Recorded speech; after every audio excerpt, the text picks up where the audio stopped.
लोकसभा चुनाव धीरे धीरे आगे बढ़ रहा है और इसी बीच में रोचक मोड़ भी नज़र आ रहे हैं।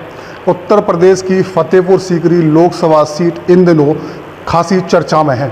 वजह है भाजपा बनाम भाजपा, यानी कि फतेहपुर सीकरी लोकसभा सीट पर भाजपा ने मौजूदा सांसद राजकुमार चाहर को टिकट दिया, तो भाजपा विधायक चौधरी बाबूलाल के बेटे रामेश्वर चौधरी ने निर्दलीय चुनाव का ऐलान कर दिया।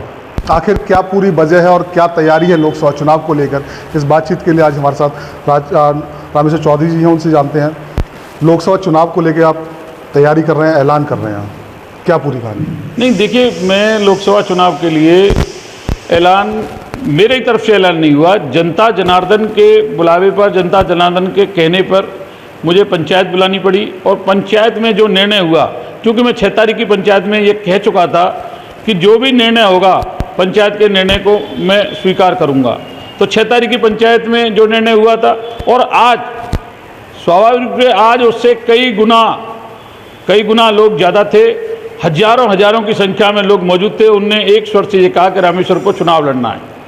तो मैं जनता जनार्दन का मतलब भगवान, मैं भगवान को नाराज़ नहीं कर सकता। भगवान ने मुझे आदेश किया कि तू चुनाव लड़, तो मैं जनता जनार्दन के आदेश पर चुनाव लड़ने के लिए, जो जिस तरीके से भगवान राम की चरण खड़ाऊ लेकर भरत जी ने राज किया था, उसी तरीके से मैं पंचायत की जो चरण खड़ाऊ हैं उनको लेकर घर घर जाकर, दरवाजे जाकर दस्तक दूंगा और उनसे आशीर्वाद प्राप्त करूंगा। रामेश्वर जी, पार्टी ने प्रत्याशी तय कर दिया है राजकुमार चाहर को, क्या वजह रही कि आपको चुनावी मैदान में आना पड़ रहा है? नहीं, देखिए, जनता का जो जनाक्रोश है वो राजकुमार चाहर जी से है। राजकुमार चाहर जी जनता के दुख दर्द में शामिल नहीं हुए, जनता से जनसंवाद नहीं रहा, जनता के टेलीफोन नहीं उठाते, जनता के बीच में आते जाते नहीं। इसकी वजह से जनता में घोर नाराजगी है और उस घोर नाराजगी की वजह ही जनता मेरे दरवाजे आके खड़ी होती है, मुझसे कहती है कि चुनाव लड़। तो इस परिस्थिति में मुझे चुनाव लड़ने के लिए मजबूर होना पड़ रहा है। और जनता, अगर अभी 12 से 19 तक पर्चे भरे जाएंगे, अगर इन दरमियान भारतीय जनता पार्टी नेतृत्व राजकुमार चाहर की जगह किसी और को प्रत्याशी बना देता है, मैं ये नहीं कहता कि मुझे बनाए, किसी को भी प्रत्याशी बना देता है, तो रामेश्वर सिंह अपना नामांकन हो भी गया होगा तो उसको वापस लेने का काम करेंगे। भारतीय जनता पार्टी के खिलाफ चुनाव नहीं लड़ेंगे। भाजपा हाईकमान की अगर बात करें तो आपकी बात हुई है टिकट को लेकर या प्रत्याशी बदलने को लेकर? नहीं, मैंने अपनी बात, जो नेतृत्व तक, जिस तरीके से परिवार के मुखिया तक कोई बात पहुंचाई जाती है, मैंने उस माध्यम से नेतृत्व तक अपनी बात पहुंचाने का काम किया है और वो बात वहां तक पहुंच गई है। जो निर्णय उनको करना है, जब निर्णय उनका आ जाएगा, अभी समय निर्णय उनका आ जाएगा, मैं उनके निर्णय की प्रतीक्षा में हूँ। आज पंचायत में भी मेरे पिताजी ने मुझे आशीर्वाद दिया, लेकिन उन्होंने ये कहा कि अगर पार्टी हाईकमान ये कहता है कि रामेश्वर सिंह चुनाव नहीं लड़ेगा, हम राजकुमार को हटा के किसी और को प्रत्याशी बना रहे हैं, तो जनता जनार्दन को, रामेश्वर को अपना प्रत्याशी वापस लेना होगा। मैं उनका इस बात का सम्मान करता हूं, पंचायत के फैसले का सम्मान करता हूं। मैं अपना नामांकन वापस ले लूंगा, जो भी प्रत्याशी चेंज होगा भारतीय जनता पार्टी का उस परिस्थिति में। आप राजनीतिक परिवार से हैं, पिताजी आपके क्षेत्र से विधायक हैं, फतेहपुर सीकरी से, उन विधायक जी का क्या रुख है आपके लिए? नहीं, देखिए, एक बात आओ, वो उनका क्या रुख हो सकता है? भारतीय जनता पार्टी के वो सिपाही हैं, भारतीय जनता पार्टी के कार्यकर्ता हैं, और भारतीय जनता पार्टी के जो भी निर्णय पंचायत का है, पंचायत का निर्णय उन पर भी प्रभावी होता है, क्योंकि वो आज पंचायत के साक्षी गवाह बने। वो पंचायत में आ गए थे, मौजूद थे जिस समय पर ये निर्णय हुआ। तो निर्णय की स्थिति में बाबूलाल जी भी मेरे पिताजी हैं, वो मेरे राजनीतिक गुरु भी हैं, वो मेरे फैसले के साथ मेरे साथ खड़े होंगे, ऐसी मुझे उम्मीद है। अब आगे की अगर बात करें, धीरे धीरे लोकसभा चुनाव नामांकन की तिथि नजदीक आ रही है, आगे जाके मतदान होगा।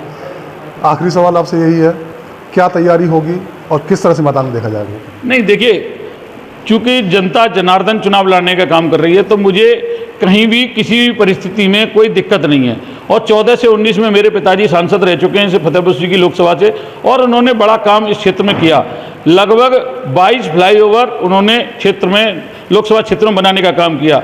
लगभग 100 किलोमीटर प्रतिवर्ष नई सड़क बनवाने का काम उनके द्वारा हुआ, जो भारत सरकार से पैसा लेकर, वो स्पेशली पैसा लेकर यहाँ लाने का काम किया। लगभग 1000 हेडपंप उन्होंने सांसद निधि या अन्य CSR फंड से या अन्य फंडों से लगवाने का काम किया।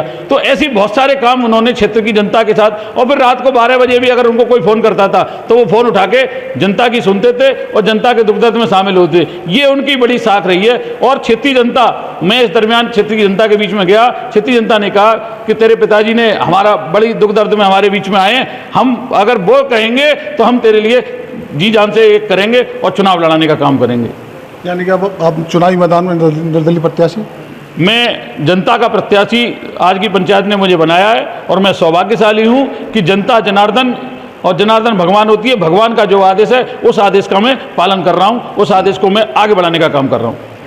तो ये है डॉक्टर रामेश्वर चौधरी, फतेहपुर सीकरी विधानसभा से भाजपा विधायक चौधरी बाबूलाल जी के बेटे, जो कि निर्दलीय चुनाव लड़ने का ऐलान कर चुके हैं। आज हुई महापंचायत में जो फैसला हुआ उसको ये सिरमाथे मान रहे हैं और कह रहे हैं कि जनता का फैसला मेरे लिए भगवान का फैसला है और उसको मैं सिर पर रखकर आगे चुनाव के मैदान में रहूँगा।